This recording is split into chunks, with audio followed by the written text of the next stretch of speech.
मैं doctor Surendra Kumar, SNMT government PG girls college Jhunjhunu. आज BA part 3 की पॉलिटिकल साइंस के विद्यार्थियों का जो हमारा टॉपिक रहेगा वह है कोल्ड वॉर अर्थात शीत युद्ध। शीत युद्ध शब्द का एक आम प्रचलन रहा है, चाहे वो राष्ट्रीय राजनीति हो, चाहे वो अंतर्राष्ट्रीय राजनीति हो, चाहे वो क्षेत्रीय बोलचाल की भाषा में हो। इस शब्द का एक तनातनीपूर्ण, एक असामान्य संबंध, एक घृणास्पद संबंधों के लिए अर्थात नकारात्मक अर्थों में इस शब्द का प्रयोग किया जाता रहता है।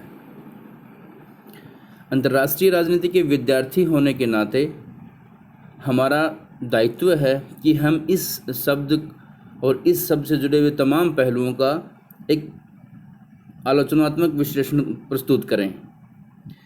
शीत युद्ध एक वैचारिक द्वंद्व की स्थिति है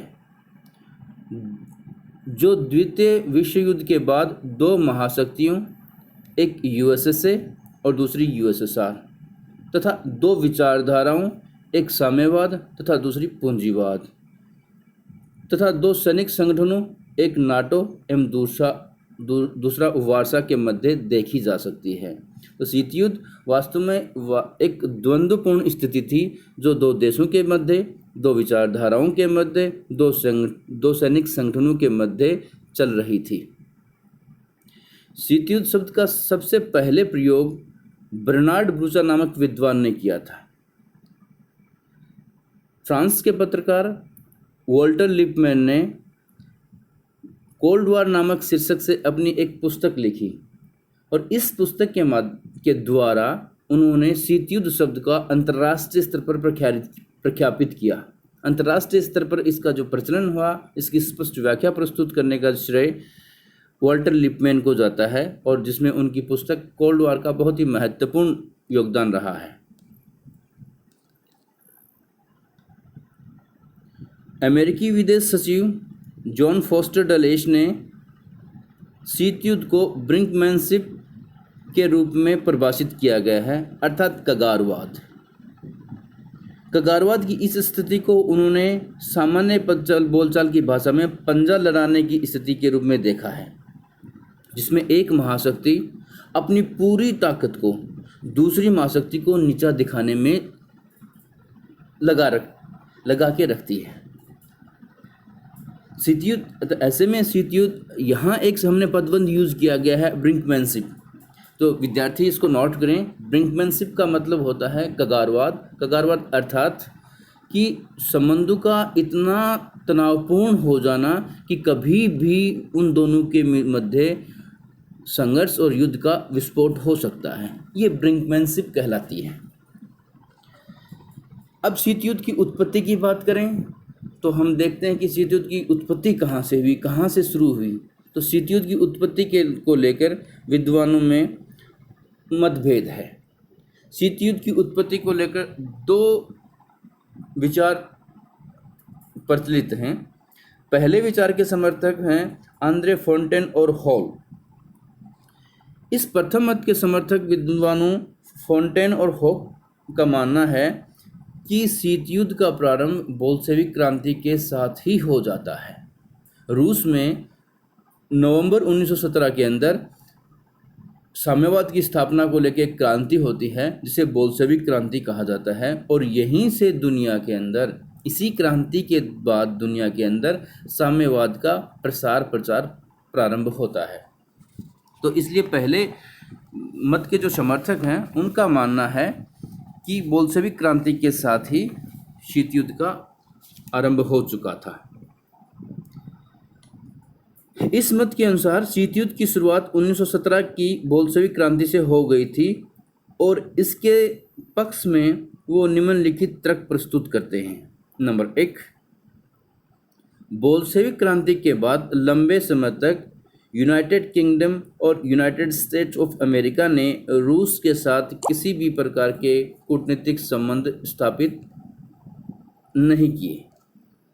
अर्थात ये इस बात का संकेत है कि रूस और दूसरी तरफ अमेरिका और उसके सहयोगी देशों के बीच में संबंध सामान्य नहीं रहे हैं।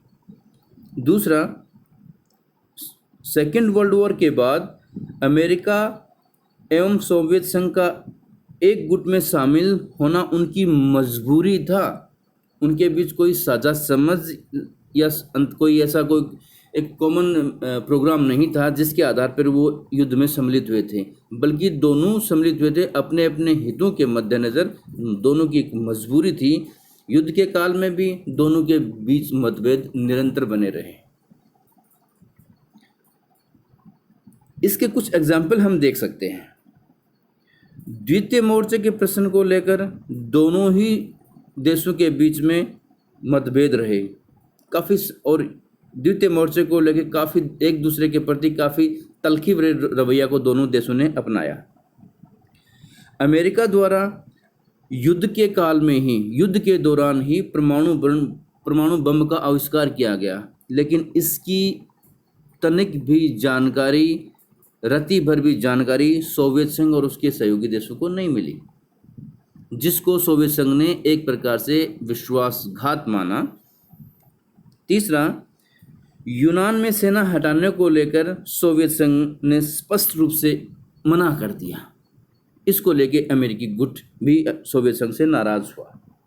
तो यह जो पहला मत था, इस मत के अनुसार दुनिया के अंदर शीत युद्ध की जो प्रस्फुटन होता है, शीत युद्ध का जो बीजारोपण होता है, वह 1917 की बोल्शेविक क्रांति से ही माना जाना चाहिए और जा सकता है। दूसरा मत यह मानता है कि सेकेंड वर्ल्ड वॉर के बाद ही शीत युद्ध का प्रारंभ होता है। इससे पहले कोई किसी प्रकार का शीत युद्ध नहीं था। सेकेंड मत के समर्थक विद्वानों का मानना है कि ब्रिटिश प्रधानमंत्री विंस्टन चर्चिल ने 5 मार्च 1996 को अमेरिकी शहर फुलटन में एक भाषण दिया, जो अंतर्राष्ट्रीय राजनीति में फुलटन भाषण के नाम से भी जाना जाता है। इसी फुलटन भाषण के अंतर्गत चर्चिल ने कहा था कि हम एक फासीवादी शक्ति के स्थान पर दूसरी फासीवादी शक्ति को बढ़ावा नहीं दे सकते, और विद्वान इसी फासीवादी वक्तव्य को, इसी भाषण को शीत युद्ध का प्रारंभ मानते हैं।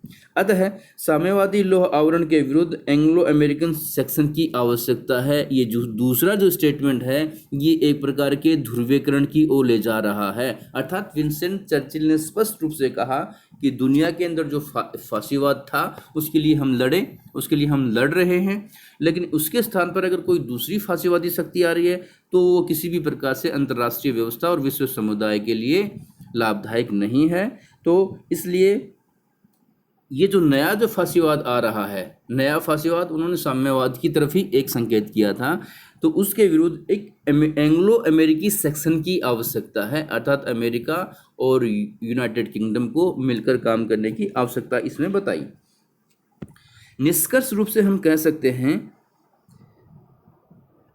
कि शीत युद्ध की शुरुआत बोल्शेविक क्रांति से ही हो गई थी, परंतु अंतर्राष्ट्रीय राजनीति में इसकी स्पष्ट ध्वनि फुलटन भाषण के बाद ही सुनाई देती है। अब कुछ टर्मिनोलॉजी को हम समझ लें। 5 मार्च 1946 को जो भाषण दिया था चर्चिल ने, उसका जो सरकारी और औपचारिक नाम था सी न्यूज़ पीस नाम था उसका। तो ये विद्यार्थी विशेष रूप से नोट करें कि इस भाषण का नाम सी न्यूज़ पीस था। अब कुछ एक और टर्मिनोलॉजी यहाँ अगर पढ़ेंगे तो आगे आएगी रेड टाइड, अर्थात लाल लहर। इस लाल लहर का तात्पर्य है कि साम्यवाद की स्थापना हो चुकी है, जैसा कि 1917 में रूस में स्थापित होगी, 1949 के अंदर चीन में स्थापित होगी, 1958 में यह क्यूबा में भी स्थापना हुई। तो इस सारे घटनाक्रम को, अर्थात साम्यवाद के प्रसार को रेड टाइड के रूप में देखा जाता है। कुछ एक टर्मिनोलॉजी और रहती पिंक टाइड, अर्थात गुलाबी लहर। इसका तात्पर्य है कि लोकतांत्रिक समाजवादी सरकारों की स्थापना होना, जैसे सन 2000 में लैटिन अमेरिकी देशों में गुलाबी लहर के फलस्वरूप लोकतांत्रिक समाजवादी सरकारों की स्थापना हुई। तो आज का हमारा जो टॉपिक है वह शीत युद्ध के इस प्रारंभिक चरण प्रारंभिक बिंदु के ही इर्द गिर्द घूमता है।